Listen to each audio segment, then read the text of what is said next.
गर्मी के दिनों में दोपहरी को बेतवा नदी के तट पर सन्नाटा पसरा हुआ था। तपती लू के थपेड़े अपने साथ हवा के सूखे घास के तिनके और पत्ते उड़ाकर यहाँ से वहां घूमते से नजर आ रहे थे। बेतवा के तट पर ही भैरव बाबा का एक मंदिर बना है। इसके बाहर एक बड़ा पीपल का पेड़ और एक नीम का पेड़ है। ये दोनों पेड़ गर्मियों के दिनों में शीतल घनी छाया देते हैं। इसी कारण अक्सर पथिक यहाँ रुक जाते हैं और बाबा भैरवनाथ के दर्शन कर थोड़ी देर विश्राम करके आगे बढ़ जाते हैं। नीम के पेड़ के नीचे कई दिनों से एक बुढ़िया ने अपना बसेरा बना लिया था। देखने में वो किसी शहर की नजर आती थी, वो किसी संभ्रांत घर की नजर आती थी, पर अब वो फटे कपड़े और एक जैकेट लिए यहाँ पड़ी रहती थी। आज लगभग 16वां दिन था। मंदिर में जो थोड़ा बहुत प्रसाद चढ़ता था या कभी कोई राहगीर उसे जो खाना पकड़ा देता था, उसी से उसका गुजारा होता था। राजेंद्र घुमक्कड़ स्वभाव का व्यक्ति था। वो अकेला ही मोटरसाइकिल उठाकर तपती लू में भी यहाँ से वहां प्राकृतिक नजारों का आनंद लेने के लिए घूमता रहता था। राजेंद्र के मम्मी पापा रोड एक्सीडेंट में मारे गए थे। उन दिनों राजेंद्र MBA फाइनल ईयर का स्टूडेंट था। अब राजेंद्र के आगे पीछे कोई नहीं था। इसी कारण थोड़ा स्वच्छंद प्रवृत्ति का होने के कारण वो प्राकृतिक दृश्यों का आनंद लेता, यहाँ से वहां घूमता रहता था। राजेंद्र का MBA फाइनल ईयर के दौरान ही नौकरी के लिए प्लेसमेंट में सिलेक्शन हो चुका था और वो अब एक मल्टीनेशनल कंपनी में मैनेजर के पद पर कार्यरत था। सप्ताहांत छुट्टी के शनिवार और इतवार को वो अपने दोस्तों और रिश्तेदारों के साथ यहाँ वहाँ घूमने में बिता देता था। आज वो उदयगिरी की गुफाएं देखने के लिए विदिशा अकेला ही निकल पड़ा। इतनी लंबी मोटरसाइकिल की ड्राइविंग उसके लिए एक आनंददायक यात्रा थी, कष्टदायक नहीं। भैरवनाथ के मंदिर पर आकर वो आसपास के दृश्यों को देखने लगा। तभी उसकी नजर नीम के नीचे पेड़ के नीचे बैठी बुढ़िया पर पड़ी। बुढ़िया के चेहरे में उसे एक अजीब सा आकर्षण और स्नेह नजर आया। शायद उसका मन हर बूढ़ी स्त्री में अपनी दादी को ही खोजता था। वो बड़ी स्नेह से उस बुढ़िया को देख रहा था। उसने बुढ़िया से कहा, अम्मा कुछ खाओगी? लो, मेरे पास बिस्किट का पैकेट है, अपना बिस्किट खाते हैं। बुढ़िया ने उसकी ओर देखते हुए अपना हाथ आगे बढ़ा दिया। राजेंद्र ने आधे बिस्किट बुढ़िया के हाथ में रखे और आधा पैकेट अपने हाथ में लेकर बिस्किट खाने लगा। खाते खाते उसने पूछा, अम्मा आप कहाँ रहती हैं और इस पेड़ के नीचे कैसे बैठी हुई हैं? बुढ़िया ने ठंडी सांस लेते हुए कहा, बेटा अब तो ये पेड़ ही मेरा घर है। हाँ, पहले जरूर मैं मथुरा में रहती थी। वहाँ मेरा अपना एक शानदार बंगला है। मेरे पति के स्वर्गवास के बाद 1 साल तक तो सब ठीक चला, पर धीरे धीरे मैं अपनी बहू की आंख का कांटा बन गई। एक रोज मेरा बेटा मुझसे बोला, अम्मा चलो हम लोग कुछ तीर्थ स्थलों पर दर्शन करने जा रहे हैं। हम लोग ट्रेन से विदिशा में उतरे और मेरा बेटा मुझे इस मंदिर के किनारे बिठाकर ये कहकर चला गया कि अम्मा मैं कुछ जरूरी काम से जा रहा हूँ और 2 घंटे में आ जाऊंगा। आज 16 दिन हो गए मुझे प्रतीक्षा करते करते, पर ना तो बेटा आया और ना ही उसकी कोई खबर। तब मुझे लगा कि उसकी पत्नी मुझे बिल्कुल भी पसंद नहीं करती थी। शायद इसलिए मेरा बेटा मुझे यहाँ भगवान भैरवनाथ की शरण में छोड़कर चला गया। ये कहते हुए बुढ़िया की आंखें डबडबा आईं। राजेंद्र के मन में उसकी स्वर्गवासी दादी और उसकी माँ दोनों एक साथ उतर आई और राजेंद्र की आंखों में आंसू की 2 बूंदें छलक पड़ी। राजेंद्र माता पिता की मृत्यु के बाद घर पर एकदम अकेला हो गया था। उसे माता पिता के बिना घर खाने को दौड़ता था, इसीलिए वो घर में कम ही रहता और अपना दुख दर्द घूम कर कम करने की कोशिश करता रहता। उसने बुढ़िया से पूछा, अम्मा क्या आप मेरे साथ मेरे घर चलोगी? बुढ़िया ने कहा, बेटा जब मेरा अपना खून अपना बेटा जिसे 9 महीने अपनी कोख में रखा, जब वो ही मुझे नहीं रख सका तो तू मुझे अपने घर ले जाकर क्या करेगा? रहने दे बेटा, मुझ पर दया मत कर। मैं यहीं भगवान भैरवनाथ की शरण में अपने जीवन के शेष दिन गुजार लूंगी। राजेंद्र ने कहा, अम्मा मेरे माता पिता रोड एक्सीडेंट में स्वर्गवासी हो गए हैं और अब मेरे घर में मेरे अलावा और कोई नहीं है। आपकी शक्ल और बोलने का ढंग मेरी दादी से बहुत मिलता है। यदि आप मेरे साथ रहेंगी तो मेरे लिए कोई दिक्कत नहीं होगी, उल्टा मुझे एक सहारा ही मिल जाएगा। घर आने पर कम से कम देखने के लिए एक सूरत नजर आएगी। आपसे अगर बन सके तो मेरे लिए आप खाना बना दिया करना और घर देख लिया करना। आपको रहने को घर मिल जाएगा और मेरे लिए मेरी माँ और दादी की एक छाया। अम्मा ने कहा, बेटा ये तुम्हें 2 मिनट का मोह हो रहा है। 1-2 दिन में मैं तुम्हें बोझ लगने लगूंगी और फिर तुम मुझे निकाल दोगे। ना बाबा ना, मैं यहीं भली हूँ, भगवान भैरवनाथ की शरण में। किसी को अपने माँ बाप बोझ लगते हैं, और दुनिया में कुछ लोग ऐसे भी हैं जिनके सिर से माँ बाप का साया हट जाता है। मुझे मेरी दादी बहुत प्यार करती थी और मेरे पापा मम्मी भी मेरी दादी को बहुत प्यार करते थे। आज मेरे घर में कोई नहीं है। मुझे मेरी मम्मी और दादी की बहुत याद आती है। मैं आप में अपनी दादी की ही छवि को देखता हूँ। मैं विश्वास दिलाता हूँ कि आप मुझे कभी भी बोझ नहीं लगेंगी। गहरी सांस लेते हुए राजेंद्र बोला। अम्मा का गला अवरुद्ध हो गया और उनकी आंखों में आंसू भर आए। वो कुछ ना बोल सकी।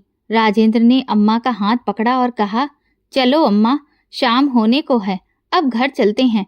अम्मा ने अविश्वास से राजेंद्र की तरफ देखा। उसे लगा शायद भैरवनाथ ने ही राजेंद्र के मन में मेरे लिए ये संवेदना डाल दी है। राजेंद्र ने अम्मा को मोटरसाइकिल पर बिठाया और बिना उदयगिरी की गुफाएं देखे हुए ही वापस अपने घर चला आया। इस घटना को आज 6 माह हो चुके हैं। राजेंद्र अब नियमित तौर पर समय से घर आ जाता है। अम्मा जी खाना बनाकर उसके आने की प्रतीक्षा करती हैं और सोते समय उसके सिर पर स्नेह से हाथ रख देती हैं। सुबह राजेंद्र को उठने के पहले अम्मा जी भगवान की पूजा कर लेती हैं और राजेंद्र का नाश्ता और खाना बनाकर रख लेती हैं। अम्मा को यदि एक घर मिला है तो राजेंद्र को दादी और माँ का सच्चा प्यार। दोनों एक दूसरे को पाकर बहुत खुश थे। यही उन्हें बाबा भैरवनाथ की देन है। अब राजेंद्र की लाइफ ढंग से सेटल हो गई। राजेंद्र रात को काफी देर से सोया था। अब उसके ऑफिस जाने का समय हो गया था, पर अभी उसकी नींद पूरी नहीं हुई थी। अचानक राजेंद्र ने अपने माथे पर ठंडी उंगलियों का स्पर्श अनुभव किया। उसे लगा जैसे उसकी माँ आकर उसे दुलार कर जगा रही है। दोबारा ठंडी उंगलियों का स्पर्श जब उसके चेहरे पर उसने महसूस किया तो उसने आंखें खोल दी। उसने देखा बुढ़िया अम्मा पूजा करके आने के बाद अपने गीले और फूलों की खुशबू भरे हाथों से उसके माथे और बालों को सहला रही थी। राजेंद्र ने अम्मा का हाथ अपने हाथों में थाम लिया और उसे होठों से छूकर फिर से माथे से लगा लिया। उसके हाथ अपने आप अम्मा के पैरों को जा पहुंचे और अम्मा के हाथ अपने आप आशीर्वाद देने के लिए उसके सिर पर पहुंच गए। आंखें बंद कर और बुदबुदाकर अम्मा ने भगवान से कुछ प्रार्थना की। अम्मा बोली, बेटा उठो, ऑफिस जाने का समय हो गया। राजेंद्र बोला, अम्मा, मेरे दोस्तों ने मेरे साथ मिलकर एक छोटी सी फैक्ट्री डालने का निर्णय किया है। आज से ऑफिस तो नहीं जाएंगे, बस इस फैक्ट्री की शुरुआत करनी है। दोपहर को 10 बजे फैक्ट्री की पूजा आपके हाथों से होनी है। आप तैयार रहिएगा। बेटा, खुद का धंधा तो खुद का ही धंधा होता है। आज तुमने सही राह चुनी है। समय के साथ साथ यही छोटी फैक्ट्री ईश्वर की कृपा, आशीर्वाद और तुम्हारी मेहनत से एक बहुत बड़ी फैक्ट्री में बदल जाएगी, ऐसा मेरा विश्वास है। कहते हुए अम्मा की आंखों में आशा के नए दीप जल उठे। फैक्ट्री शुरू हुए मात्र 1 साल हुई है, पर फैक्ट्री की ग्रोथ उसके तैयार माल की अच्छी क्वालिटी के कारण और उससे जुड़े लोगों की मेहनत के कारण बहुत तेजी से हो रही है। राजेंद्र अब एक और नई फैक्ट्री शुरू करने का विचार कर रहा है। राजेंद्र दिनों दिन व्यस्त और व्यस्त होता जा रहा है। अम्मा ने उससे एक दिन कहा, बेटा, सिर्फ काम ही जीवन का उद्देश्य नहीं होता। तुम्हें काम के लिए भी एक सहारे की जरूरत है। क्यों ना किसी एक अच्छी सी लड़की से तुम्हारा ब्याह कर दिया जाए। हाँ माँ, जीवन की व्यस्तता में और भागम भाग में कभी ये सोचने का समय ही नहीं मिला। अब इस काम को भी फाइनल कर ही लिया जाए। राजेंद्र की निगाहों में तुरंत संगीता की तस्वीर उभर आई। संगीता उसके मामा की बेटी की सहेली थी, जो पढ़ाई पूरी करने के बाद उसी के शहर में शायद कहीं नौकरी कर रही थी। राजेंद्र से उसकी मुलाकात कभी कभार हो जाती थी। उसका स्वभाव और शालीनता राजेंद्र को बहुत अच्छा लगता था। अम्मा और राजेंद्र संगीता के घर गए और शादी का प्रस्ताव दिया। संगीता के पापा ने तुरंत हाँ कर दी और संगीता दुल्हन बनकर अगले महीने ही राजेंद्र के घर आ गई। राजेंद्र जितना प्यार अम्मा जी को करता था, संगीता अम्मा जी के गुणों से और उनके स्नेह से उससे कहीं ज्यादा प्रभावित थी। अम्मा जी ने इस घर में उसकी माँ का स्थान ले लिया। न जाने कैसे अम्मा जी उसके दिल की हर बात जान लेती थीं और उसकी हर चाहत उसके कहे बिना ही पूरी कर देती थीं। समय बीतता गया और राजेंद्र के घर में एक बेटा गीत और एक बेटी सरगम दो फूलों की तरह खुशियां बिखेरने लगे। हमारी अम्मा जी अब दादी बन गई थीं और अब उनकी मुख्य जिम्मेदारी राजेंद्र और संगीता नहीं अपितु गीत और सरगम हो गए। अम्मा जी का बिस्तर अब गीत और सरगम के कमरे में लग गया था। रात को सोने के पहले ढेरों ढेर कहानियां सुनाना और जागने के बाद एक बच्चा उनके गले से झूलता था तो सरगम पीठ पर झूलकर उन पर अपना बराबरी का अधिकार सा दिखाती रहती थी। बच्चों का दोपहर का खाना बिना दादी माँ के हो ये संभव ही नहीं था। यदि बच्चे मम्मी पापा के साथ बाजार जाते तो वो जिद करके दादी माँ को अवश्य अपने साथ ले जाते। संगीता और राजेंद्र भी अपने दोनों बच्चों की जिम्मेदारी अम्मा जी को देखकर एकदम बेफिक्र हो चुके थे। राजेंद्र अब एक बहुत बड़े उद्योगपति हो चुके थे। उन्हें संगीता के रूप में एक बहुत अच्छा बिजनेस पार्टनर और जीवन साथी मिला था। इसी वजह से उनका उद्योग साम्राज्य अब नई नई ऊंचाइयों को छू रहा था। उनके उद्योग के ब्रांच ऑफिस अब देश के लगभग सभी प्रमुख नगरों में स्थापित हो चुके थे, जिनमें अनेकों अनेक कर्मचारी काम करते थे। अम्मा जी का बेटा अंकित, जो उन्हें विदिशा के रेलवे स्टेशन पर उतारकर भैरवनाथ जी के मंदिर में छोड़ गया था, घर जाते समय अत्यंत अपराध बोध से ग्रसित था।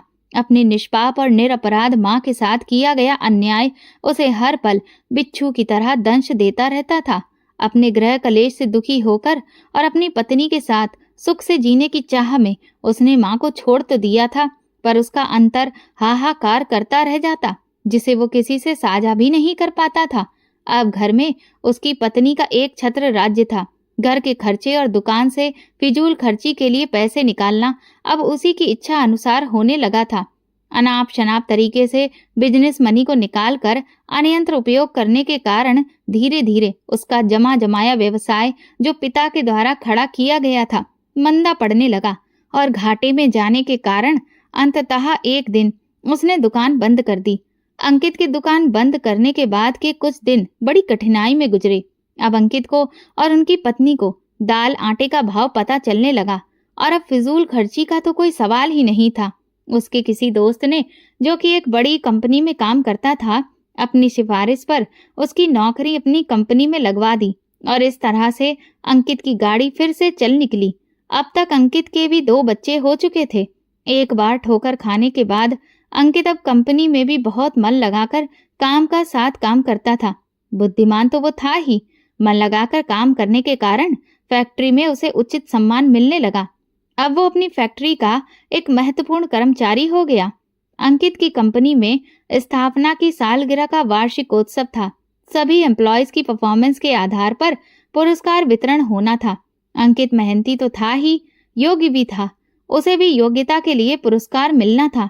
ये पुरस्कार उनकी कंपनी के मालिक के द्वारा दिया जाना था। नियत तिथि को पुरस्कार वितरण समारोह शुरू हुआ।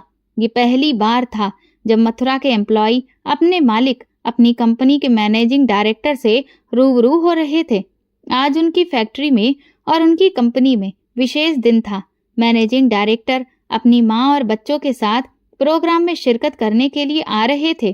प्रोग्राम शुरू हुआ और पुरस्कार वितरण के लिए मैनेजिंग डायरेक्टर साहब से अनुरोध किया गया। मैनेजिंग डायरेक्टर स्टेज पर आए और उन्होंने कहा, आज हमारी कंपनी जो कुछ भी है हमारी अम्मा जी के आशीर्वाद से है, अम्मा जी की प्रेरणा से है। मैं पुरस्कार वितरण करने का सही अधिकारी नहीं हूँ। मैं अम्मा जी से अनुरोध करता हूँ कि कृपया वो आएं और अपने हाथों से हमारे सभी प्रतिभागियों को पुरस्कार वितरण करें। अम्मा जी स्टेज पर आईं। उनकी स्मृतियों में ये शहर फिर से जीवंत हो उठा। इसी मथुरा शहर में तो वो ब्याह कर आई थीं। यहीं उनका बेटा था और यहीं उनकी हवेली भी। यहाँ की गली गली और द्वारिकाधीश कृष्ण जन्मभूमि, भूतेश्वर और ना जाने कितने मंदिर, जहाँ वो दर्शन करने अपने परिवार के साथ जाती थीं, उनकी आंखों के सामने जीवंत हो उठे। अम्मा जी की आंखों से अश्रुधारा बह निकली। वे अपनी आंखें पोंछते हुए स्टेज पर आईं। अनाउंसर प्रतिभागियों के नाम बोलते गए और अम्मा जी उन्हें एक एक कर पुरस्कार देती गईं। तभी अनाउंसर ने एक और नाम पुकारा, अंकित जायसवाल। अम्मा जी के चेहरे पर ये नाम सुनकर न जाने कितने भाव आए गए। सामने आने वाला व्यक्ति कुछ पहचाना सा लग रहा था, परिचित सा लग रहा था। अम्मा जी ने ध्यान से देखा, सचमुच में उनका ही तो बेटा था अंकित, अंकित जायसवाल, जो उन्हें तीर्थ यात्रा का झांसा देकर विदिशा के भैरवनाथ मंदिर में बड़ी बेदर्दी से छोड़ गया था। एक बार भी उसे अपनी माँ का ख्याल नहीं आया था। शायद तड़प तड़प कर मर गई होती मैं, यदि मेरा बेटा राजेंद्र मुझे ना ले आता। अम्मा जी की आंखों में प्यार और नफरत एक साथ उभर आए। उन्हें ऐसा महसूस हुआ जैसे सारी दुनिया तेज घूम रही हो। बड़ी मुश्किल से उन्होंने अपने आप को संभाला। अम्मा जी ने अपरिचित की तरह अंकित को पुरस्कार थमा दिया और अपना मुंह दूसरी तरफ कर लिया। अंकित ने ध्यान से देखा, पुरस्कार देने वाली महिला कोई और नहीं, उसकी अपनी माँ थी। देखते ही उसके होश उड़ गए, पसीने छूट गए थे उसके। वो माँ के पैरों में गिर पड़ा। उसे विश्वास ही नहीं होता था कि इतने बड़े साम्राज्य की अधिशास्त्री उसकी माँ ही है। अंकित ने हाथ जोड़कर माँ से माफी मांगी और कहा कि माँ चलो, घर चलना है। माँ ने कहा, कैसी माँ, कैसा घर? मेरा तो बेटा उसी दिन मर चुका जिस दिन मुझे बेतवा नदी के किनारे छोड़कर आया था। आज के बाद ना मैं तुम्हारी माँ और ना ही तुम मेरे बेटे हो, कहकर अम्मा जी पुरस्कार वितरण बीच में ही छोड़कर अपनी सीट पर जा बैठी। अंकित माफी मांगता रहा, लेकिन उसकी तरफ अम्मा ने देखा तक नहीं और कुछ समय पश्चात मुंह मोड़कर वापस राजेंद्र के साथ चली गई। अंकित जायसवाल शुरू से ही अपनी माँ का बड़ा लाडला था, पर था वो एक कमजोर मानसिकता का व्यक्ति। जब उसकी शादी जया से हुई तो शुरू में तो सब ठीक ठाक चला, पर जया को भी एहसास हो चुका था कि अंकित एक कमजोर व्यक्तित्व का व्यक्ति है और इस पर अपना पूरा नियंत्रण किया जा सकता है। अंकित के पिता की मौत के बाद घर और दुकान की सारी जिम्मेदारी अंकित के ही पास आ गई। अंकित वैसे तो बुद्धिमान व्यक्ति था, पर वो अपनी पत्नी जया का कहना कभी नहीं टाल पाता था। वो उसकी सभी सही और गलत मांगे हमेशा पूरी करता रहता था। अंकित के पिता सेठ रोशन लाल मथुरा की एक जानी मानी हस्ती थे। उनकी किराने की और ड्राई फ्रूट्स की एक बहुत बड़ी दुकान थी। रोशन लाल मितव्ययी व्यक्ति थे और पैसे को संभाल कर खर्च करना जानते थे। वे पैसे की कदर करते थे और पैसा उनकी। इसी कारण घर में बहुत सुख समृद्धि थी, जो उनकी मृत्यु के बाद भी कायम थी। जया का भाई जितेंद्र भी अपने पिता का बिजनेस संभाले हुए था, पर उसके कपड़े के व्यवसाय में बहुत घाटा हो गया था। अपनी दुकान संभालने के लिए उसे बहुत सारे पैसे की सख्त जरूरत थी और पैसा मिलने का एक ही साधन था, वही सबसे सरल साधन भी था, वो था जया। अपनी बहन का घर वो जया के पास पैसे मांगने आया। इतने सारे पैसे का इंतजाम जया अंकित की मदद लिए बिना नहीं कर सकती थी। जब उसने अंकित से 5 लाख रुपए अपने भाई जितेंद्र को देने की बात कही तो अंकित सोच विचार में पड़ गया। शाम को अंकित ने ये सारा घटनाक्रम अपनी माँ को सुनाया। माँ बहुत समझदार थी। उन्होंने कहा, बेटा अभी तुम्हारे खुद का व्यवसाय उतना अच्छा नहीं चल रहा है जितना तुम्हारे पापा के समय में चला करता था। इस समय इतना सारा पैसा व्यवसाय से निकालना व्यवसाय को हमेशा हमेशा के लिए खत्म कर देगा। यदि 10-50 हजार की बात है तो तुम अपने साले को तुरंत पैसे दे सकते हो, पर इतना रुपया व्यवसाय से निकाल कर देने की मैं तुम्हें कभी भी आज्ञा नहीं दूंगी।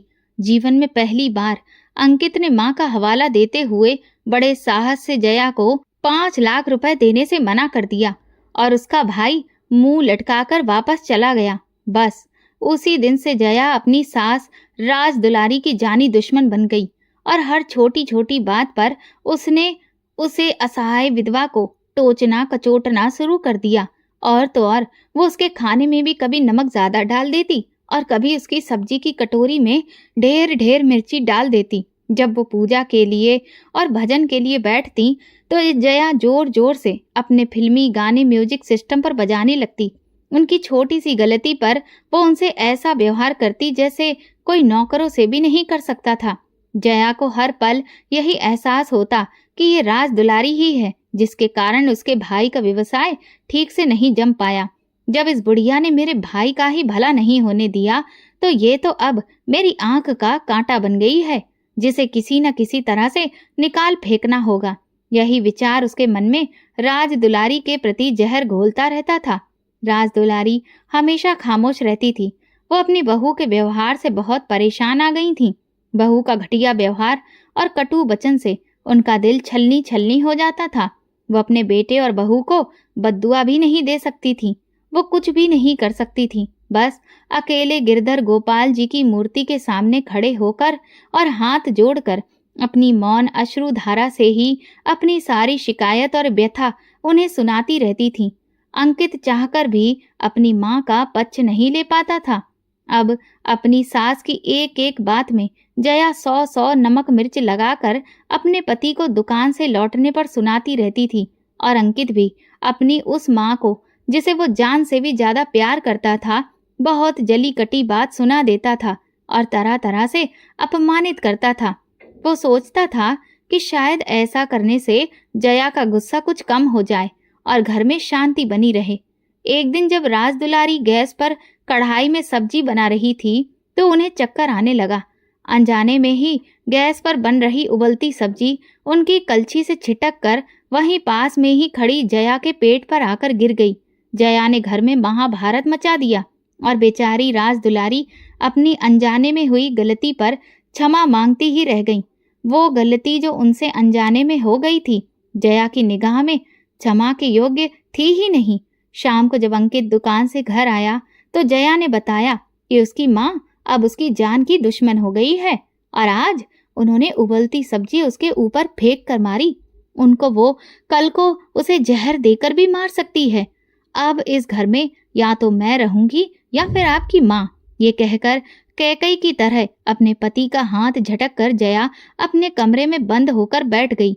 अंततः कमजोर मानसिकता वाले अंकित के सामने एक ही रास्ता बचकर रह गया था। वो था अपनी माँ का परित्याग। यदि वो अपनी माँ को वृद्ध आश्रम में छोड़ता है तो उसे समाज की जग हंसाई का भय था। इसलिए उसने तीर्थ यात्रा जाने की बात अपनी माँ से की और माँ को विदिशा स्टेशन के पास बाबा भैरवनाथ के मंदिर में छोड़कर चला गया। माँ को इस तरह असहाय छोड़कर आने के बाद अंकित एकदम बेसहारा हो गया और उसका मन उसे हर पल इस अपराध के लिए कचोटता रहता। अब जया पैसे खर्च करने के लिए पूरे तरीके से स्वतंत्र थी। उसने अंकित पर दबाव बनाकर छल से और प्यार से 5 लाख रुपए की पूंजी व्यवसाय से निकालकर अपने भाई जितेंद्र को दिलवा दी। उन दिनों इतनी पूंजी किसी व्यवसाय के लिए एक बहुत बड़ी पूंजी हुआ करती थी। इतनी पूंजी निकलने के बाद अंकित के व्यवसाय की गति धीमी और धीमी होती चली गई और धीरे धीरे अंकित को घाटा उठाने के कारण अपनी दुकान बंद करनी पड़ी। घर में 2-2 बच्चों का बोझ और नाकारा पत्नी, अंकित का जीना दुश्वार हो गया। गरीबी के उन दिनों में उसके किसी परिचित ने उसे एक फैक्ट्री में काम दिलाया और इसी फैक्ट्री में जब उसे अपनी माँ के हाथ से पुरस्कार मिला तो वो बहुत चकरा गया। माँ के द्वारा उसकी घोर उपेक्षा उसे अपनी अक्षम्य करनी का एहसास दिला गई और वो घाव जो उसने माँ को त्रास देकर अपने मन में बनाया था, अब इस चोट से नासूर बन गया।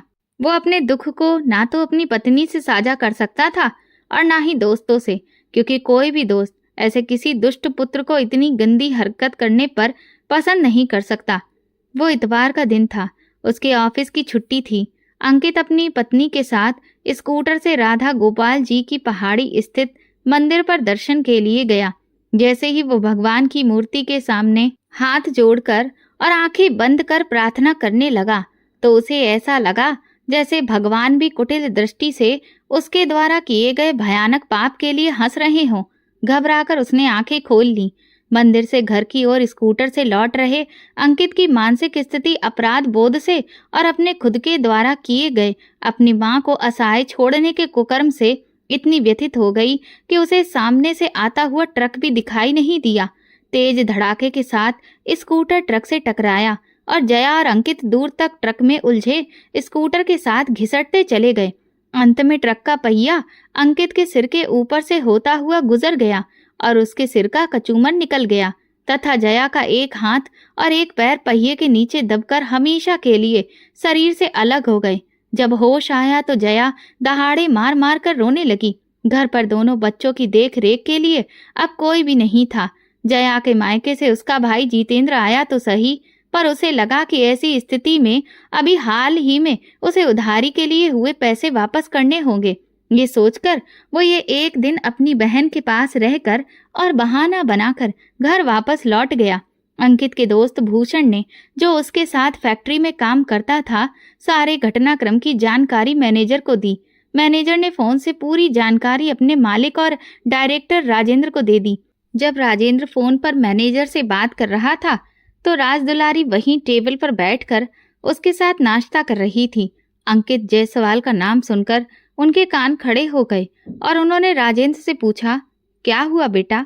राजेंद्र ने कहा, कोई अंकित जायसवाल नाम का व्यक्ति जो उसकी फैक्ट्री में काम करता था और जो आपसे पुरस्कार भी ले चुका था, आज अचानक एक्सीडेंट में मर गया है। अम्मा के हाथ से मुंह में जाता हुआ कौर छूटकर नीचे गिर गया और उनकी आंखों से अपने बेटे की मौत का सुनकर अश्रुधारा बह निकली। कुछ क्षण मौन रहकर उन्होंने राजेंद्र को बताया कि अंकित उनका वही इकलौता बेटा था जो उन्हें विदिशा के मंदिर में छोड़कर चला गया था। राजेंद्र के मुंह पर अंकित के लिए घृणा के भाव उभर आए। वो बोला, जैसी करनी वैसी भरनी। जो अपनी माँ का ही नहीं हो सका था, उसके लिए यही सजा भगवान के उपयुक्त समझी। माँ कुछ देर तक खामोश रही, फिर अचानक ही उनके चेहरे पर दृढ़ निश्चय उभर आया। राज दुलारी ने कहा, बेटा, मुझे कुछ दिनों तक के लिए वापस मथुरा जाना है। अंकित का अंतिम संस्कार भी करना है और अनाथ हुए बच्चों को भी देखना है।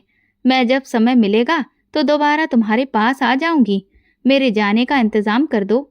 इतना सुनकर राजेंद्र की पत्नी रुपयों से भरा हुआ एक छोटा सा बैग लेकर आई और अम्मा के हाथ में देते हुए बोली, माँ, ये थोड़े से पैसे हैं, रख लीजिए, आपको वहाँ काम आएंगे।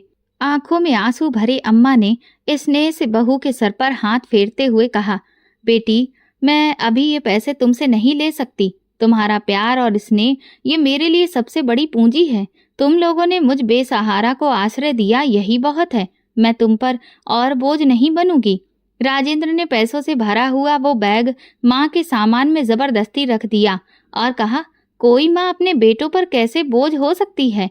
यदि आप ये पैसे लेकर नहीं जाएंगी तो मुझे लगेगा कि शायद मुझसे कोई बड़ा अपराध हो गया है, जिसका दंड आप मुझे दे रही हैं। चुपचाप पैसे रख लो माँ, नहीं तो मैं रो पड़ूंगा। अम्मा की आंखों में आंसू भरे हुए अपना सामान लेकर कार में बैठ गईं और कार उसे लेकर अपने घर मथुरा की ओर चल पड़ी।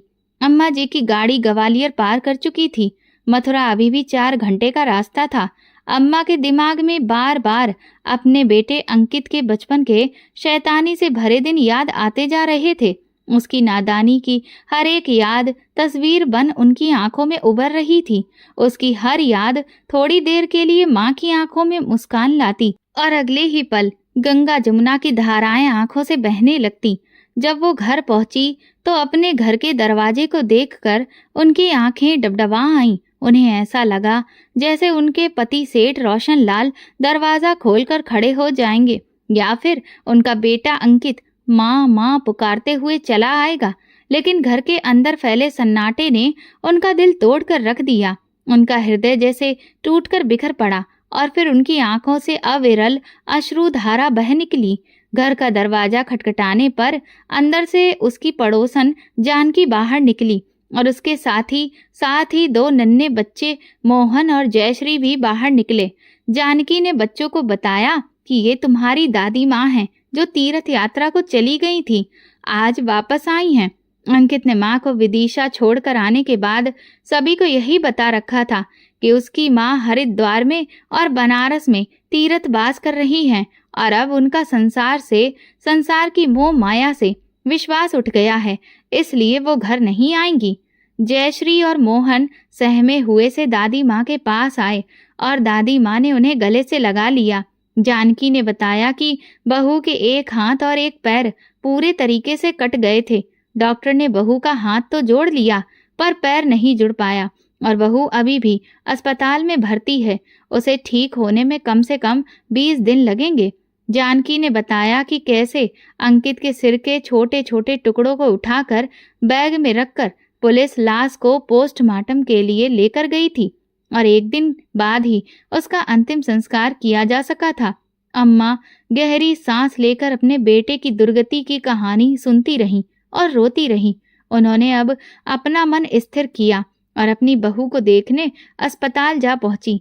अर्धचेतन अवस्था में जया अपनी सास को देखकर शर्म, दुख और ग्लानि के कारण रो पड़ी। अपने एक हाथ से माँ का हाथ थामते हुए बोली, माँ देखो, मुझे मेरे सारे पाप कर्मों की सजा मिल चुकी है।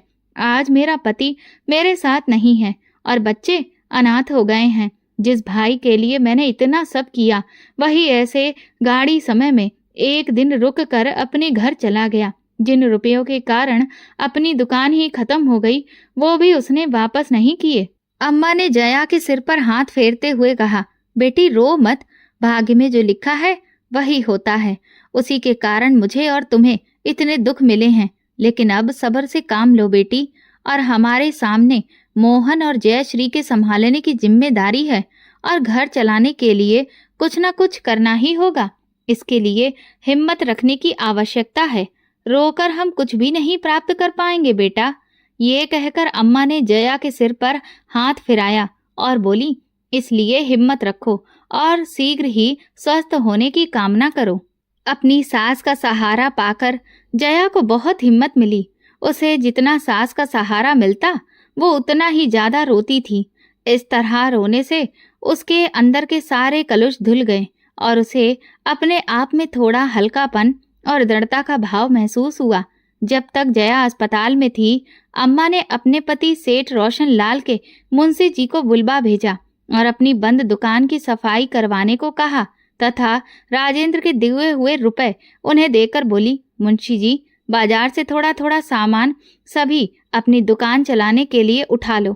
हमें ज्यादा किसी से उधार नहीं लेना है। जितना होगा उसमें एक छोटी सी दुकान चलाएंगे और बच्चों का जीवन संभालेंगे। मैं खुद अब दुकान पर बैठूंगी और आपकी मदद से हम अपना धंधा फिर से खड़ा करेंगे।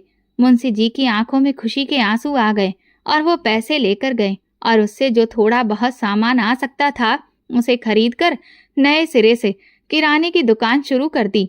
दुकान का नाम रखा रोशन लाल मोहनलाल किराना स्टोर। दुकान पर बैठी सेठानी राज दुलारी जी अब छोटा मोटा सामान खुद ही तोल रही थी। सिर्फ सेठ रोशन लाल का नाम और राज दुलारी की मेहनत तथा अंकित के मरने की सहानुभूति के कारण दुकान 10-15 दिनों में ही खूब अच्छी चल निकली और जो थोड़ा सा सामान दुकान शुरू करने के लिए उपयोग किया था, उसका कई गुना सामान अब दुकान में भर गया। मुंशी जी ने वस्तुओं के दाम बहुत कम मुनाफे पर रखे थे। इस कारण बाजार से कम दामों पर सस्ती वस्तुएं मिल रही थीं। ग्राहकों को और चाहिए क्या, बस दुकान चल निकली। और सेठानी राज दुलारी ने अपने विनम्र, सरल और स्नेहमयी स्वभाव के कारण दुकान की लोकप्रियता में 4 चांद लगा दिए। 1 महीने बाद जब जया अस्पताल से छुट्टी लेकर घर वापस आई, तब तक घर की स्थिति पूरे तरीके से बदल चुकी थी और लगभग घर वैसा ही सेटल हो गया था जैसा सेठ रोशन लाल के समय में रहता था। सेठानी राज दुलारी ने अब घर के काम के लिए काम वाली बाई रख ली थी और जया 3 पहिया वाली साइकिल से दुकान आती थी और सेठानी की देख रेख में दुकान की बारीकियां समझ रही थी। राज दुलारी 2 घंटे के लिए मोहन को भी दुकान पर बुलाती थी, उसे अपने साथ बिठाती थी और उसे दुकान के छोटे मोटे काम समझाती थी। कभी मोहन पैसे लेता था तो कभी छोटे मोटे सामान। धीरे धीरे जिंदगी अपने ढर्रे पर चल निकली और अब सारे कार्य तोल देता था और कभी पैकेट उठाकर काउंटर पर लेकर आता था। इस तरीके से मोहन और उसकी माँ जया दोनों ही दुकान की बारीकियां ठीक से समझ गए थे। बाकी दुकान चलाने के लिए मुंशी जी की मदद तो थी ही। दैनिक नियमों के हिसाब से घर में होने लगे। जया के घर के फिर से ठीक तरीके से सेटल होने की खबर उसके भाई जितेंद्र को भी मिली और उसे भी अपनी गलती का एहसास हुआ। उसकी श्रीमती ने उसे समझाया कि बहन बेटी से लिया हुआ उधार बिना ब्याज के ही सही पर एक दिन चुकता तो करना ही होता है, अन्यथा ईश्वर के यहाँ जाकर हिसाब देना पड़ता है और यहाँ का किया हुआ यही भोगना होता है। जया का भाई जितेंद्र अब 2 लाख रुपए लेकर जया के पास आया और बोला, जया, जब तुम्हें पैसे की बहुत आवश्यकता थी तब मैं तुम्हें पैसे वापस नहीं कर पाया। अब मैं तुम्हें 2 लाख रुपए अभी वापस कर रहा हूँ। शेष रुपए मैं तुम्हें जल्द से जल्द वापस करने का प्रयत्न करूंगा। मेरे कारण तुम्हारे घर को जो परेशानी हुई उसके लिए मैं बहुत शर्मिंदा हूँ। जया को लगा कि भले ही उसके पति अंकित जायसवाल आज नहीं है, पर घर अब फिर पहले की तरह स्थापित हो गया है। अम्मा जी ने घर की जिम्मेदारी अब जया को संभलवा दी और जया को समझाते हुए कहा, बेटी, अब मुझे राजेंद्र के पास वापस जाना है। वो मेरा बहुत बेसब्री से इंतजार कर रहा होगा। ये घर अब तुम्हें अकेले को ही संभालना है। जया ने अम्मा को बहुत रोका, लेकिन इतना कहकर जयश्री और मोहन को प्यार करके अम्मा ट्रेन से वापस भोपाल की तरफ चल पड़ी। रात 9 बजे मथुरा से ट्रेन में चढ़ने के बाद अम्मा जी थकी हुई तो थी ही, वे थोड़ी देर में सो गईं। उसे सपने में राजेंद्र, बहू संगीता और बच्चे गीत और सरगम ही याद आते रहे। पूरी रात वो राजेंद्र और राजेंद्र के परिवार के सपनों में ही खोई रहीं। सुबह 6 बजे जीटी एक्सप्रेस भोपाल प्लेटफॉर्म पर लगी अम्मा जी ने अपना सामान लिया और स्टेशन पर उतर गईं। सामान ज्यादा तो था नहीं। ट्रॉली बैग को खींचते हुए और एक बैग को कंधे पर टांगे हुए वे ऑटो स्टैंड तक गईं और ऑटो में बैठकर बेटे के घर अरेरा कॉलोनी में जा पहुंची। ऑटो वाले के पैसे देने के बाद उन्होंने डोर बेल बजाई। कौन होगा इतनी सुबह, सोचते हुए संगीता बाहर आई और अम्मा जी को देखकर खुशी से उनसे लिपट गई। अम्मा जी के पांव छूने के बाद संगीता ने उनका बैग ले लिया और जाकर राजेंद्र को जगा दिया। संगीता राजेंद्र के हाथों को पकड़कर हिलाती बोली, उठो जी, देखो कौन आया है, उठो उठो। राजेंद्र ने आंखें मलते हुए पूछा, ऐसा कौन आ गया जिसके लिए तुमने मुझे इतनी सुबह से उठा दिया? तभी अम्मा जी ने उनके बेडरूम में प्रवेश किया और राजेंद्र के बालों में अपनी उंगलियां फंसाकर स्नेह से उसके माथे को छू लिया। इस स्पर्श को राजेंद्र भला कैसे भूल सकता था। उसने तुरंत अम्मा जी के हाथों को अपने हाथों में थाम लिया और बोला, अम्मा जी आप कब आई? और उसके हाथ तुरंत ही अम्मा जी के पैरों की तरफ बढ़ गए। इतनी देर में नौकरानी चाय बनाकर ले आई और बिस्तर पर ही बैठे हुए राजेंद्र, संगीता और अम्मा जी ने चाय पीना शुरू कर दिया। अम्मा जी को गीत और सरगम की बहुत याद आ रही थी। झट से चाय खत्म करके अम्मा जी बच्चों के कमरे की तरफ बढ़ी और सोए हुए गीत और सरगम को उन्होंने अपने हाथों से प्यार करना शुरू कर दिया। गीत और सरगम वैसे तो बहुत देर तक सोते थे, पर इस स्पर्श ने उन पर जादू सा किया और वे दोनों आंखें मलते हुए उठ बैठे। गीत ने अम्मा जी को देखकर तुरंत उठकर उनकी गोद में अपनी जगह घेर ली और उनके गले में हाथ डालकर उनके गाल पर चूमते हुए बोला, दादी अब हमको छोड़कर कहाँ चले गए थे? हमें आपकी बहुत याद आती थी और मैं तो बहुत रोता भी था। मम्मी मुझे खिलौनों का लालच देकर चुप करा देती थी। सरगम भी तब तक जाग चुकी थी और खड़ी होकर दादी के गले पर झूल गई। वो बोली, दादी भैया मुझे बहुत तंग करता था, आप उसे खूब डांट लगाओ और उससे कह दो कि वो मेरे कोई खिलौने ना ले और मुझे अपने साथ गार्डन में भी खिलाए। अम्मा जी दोनों बच्चों को अपने गले से लगाकर भाव विभोर हो उठी और खुशी से उनकी आंखें भर आईं। दोनों बच्चों को अपने सीने से लगाकर वो बोली, बेटा अब तुम दोनों को छोड़कर मैं कभी भी कहीं भी नहीं जाऊंगी। तुम्हारे बिना मुझे भी बहुत बुरा लगता था। अब मैं आ गई हूँ, मैं तुम्हारे साथ खेलूंगी, मुझे भी खिलाओगे ना? दोनों बच्चे बोले, हाँ दादी, अब हम तीनों मिलकर खूब अच्छे अच्छे खेलेंगे। राजेंद्र और संगीता दोनों को अब घर के साथ साथ अपने व्यवसाय को भी देखना होता था। इस कारण दोनों का सोशल सर्कल बहुत बढ़ चुका था। वो दोनों लगातार बाहर बने रहते थे। घर की सारी जिम्मेदारी और देखरेख अब फिर से अम्मा जी के कंधों पर आ गई। अम्मा जी अब दिन भर पूजा पाठ और बच्चों की देखभाल में व्यस्त रहती थीं।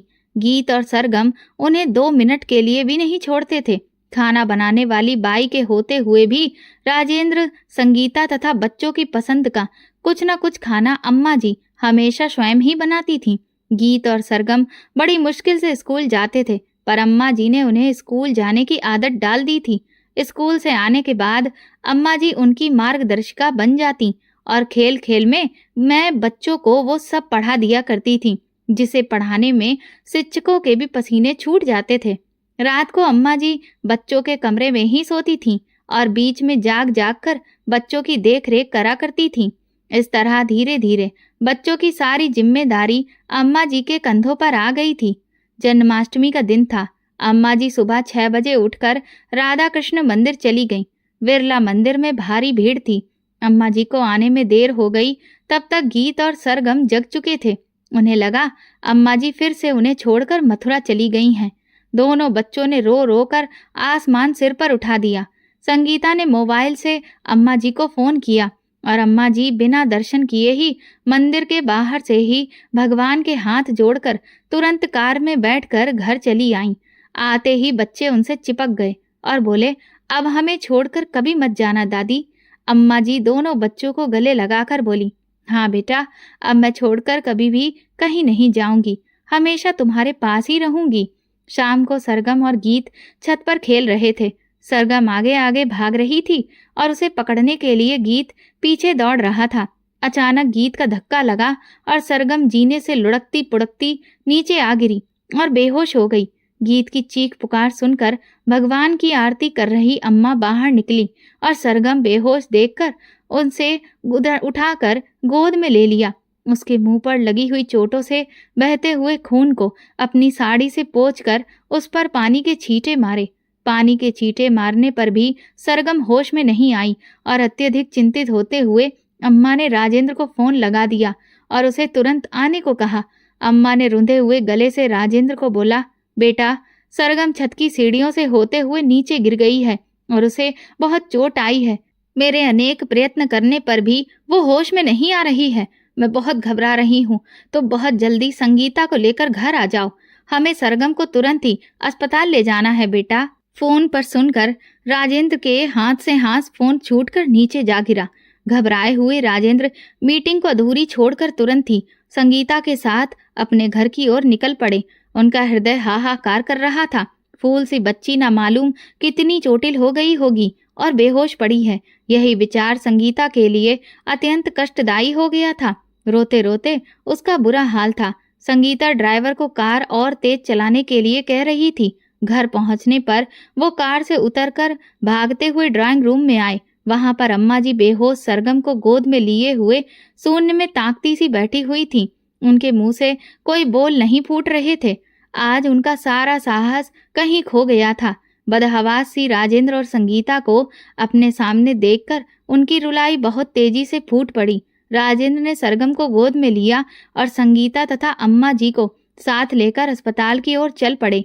डॉक्टर ने बेहोश सरगम की मरहम पट्टी की और उसे इंजेक्शन दिए। दवाओं के प्रभाव से सरगम होश में आ गई, पर चोट के कारण उसे कुछ दिखाई नहीं दे रहा था। वो पापा और दादी का हाथ पकड़कर कह रही थी, माँ, इतना अंधेरा है, लाइट जला दीजिए, मुझे कुछ दिखाई नहीं दे रहा है। पापा, लाइट जलाओ, मुझे बहुत डर लग रहा है, मैं अंधेरे में बिल्कुल नहीं रह पाती। दादी, मुझे उजाले में ले चलो, मुझे बहुत डर लग रहा है।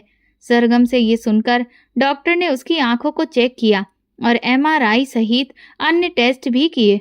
अंत में इस निष्कर्ष पर पहुंचे कि मस्तिष्क और आंखों की चोट के कारण सरगम अपनी दृष्टि खो चुकी है और शायद वो अब कभी देख भी नहीं पाएगी।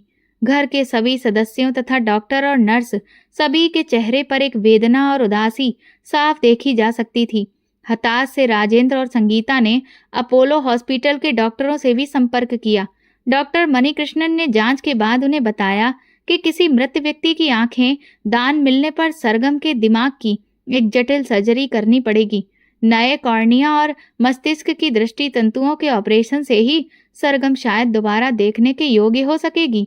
अम्मा जी अब लाचार और बेबस सरगम को एक पल के लिए भी अकेले नहीं छोड़ती थी। संगीता और राजेंद्र अपने पूरे प्रयास कर रहे थे, पर सरगम के लिए आंखों का इंतजाम नहीं हो पा रहा था। राजेंद्र अपने धन का उपयोग भी करके आंखों का इंतजाम नहीं कर पा रहे थे। सरगम थी कि अत्यधिक मायूसी से अपने माँ पापा से या दादी से चिपकी रहती थी। उसे अंधेरे से अभी बहुत डर लगता था, पर अब तो उसका जीवन ही अंधकारमय हो चुका था। अम्मा जी सरगम के लिए भगवान से लगातार प्रार्थना करती रहती थीं। अम्मा जी ने अपने बेटे के मरने पर भी तथा उसके घर को फिर से सेट करने के लिए भी ईश्वर से कोई प्रार्थना नहीं की थी, पर सरगम के लिए उन्होंने प्रार्थना के साथ साथ व्रत और उपवास भी शुरू कर दिए। उनका आहार भी बहुत कम होता गया। हर पल उनकी आंखों में आंसू भरे रहते। लाखों प्रार्थनाओं के बावजूद भी ईश्वर ने उनकी एक न सुनी। एक दिन अम्मा दृढ़ निश्चय के साथ राधा कृष्ण मंदिर पहुंची और भगवान के आगे हाथ जोड़कर मन ही मन में बोली, भगवान, मेरी सरगम ने आपका क्या बिगाड़ा था जो उसे जीवन भर का अंधकार दे दिया? यदि मेरी आप में एक लेश मात्र भी भक्ति है तो उसी का वास्ता देकर मैं आज आपसे मेरी बेटी की आंखें मांगती हूँ। मेरी सरगम की आंखें दे दो भगवान, चाहे उसकी एवज में भले ही मेरी जान भी ले लो, पर आज मेरी लाज रख लो प्रभु। मन में ऐसी प्रार्थना करते हुए उनकी आंखों से अविरल आंसू धारा बहने लगी। अचानक मूर्ति के सिर पर रखा गेंदा का फूल उनके प्रार्थना करते हुए हाथों में आ गिरा। इसे भगवान का आशीर्वाद समझकर अम्मा ने अत्यंत हर्षित हो गईं। उन्हें पूरा विश्वास हो गया कि अब सरगम की आंखें अवश्य ठीक हो जाएंगी। उसे इसी खुशी में भगवान को बारंबार प्रणाम करके तथा फूल को हाथों में लेकर उससे सरगम को देने के लिए अम्मा जी अत्यंत खुशी में तेजी से मंदिर की 108 सीढ़ियां उतरने लगी।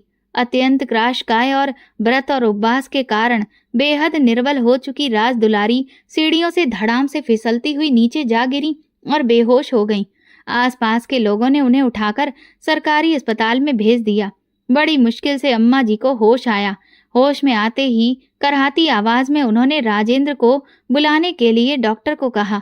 राजेंद्र शहर की जानी मानी हस्ती थे, उन्हें डॉक्टर भी जानते थे। तुरंत उन्होंने फोन लगाकर राजेंद्र को बुलवा लिया। अम्मा जी की तबीयत क्षण प्रतिक्षण खराब होती जा रही थी। राजेंद्र संगीता दोनों ही अम्मा जी के हाथ अपने हाथ में लेकर रो पड़े। उन्हें डॉक्टर ने बता दिया था कि अम्मा जी अब बच नहीं सकेंगी और वो कुछ क्षण की मेहमान हैं।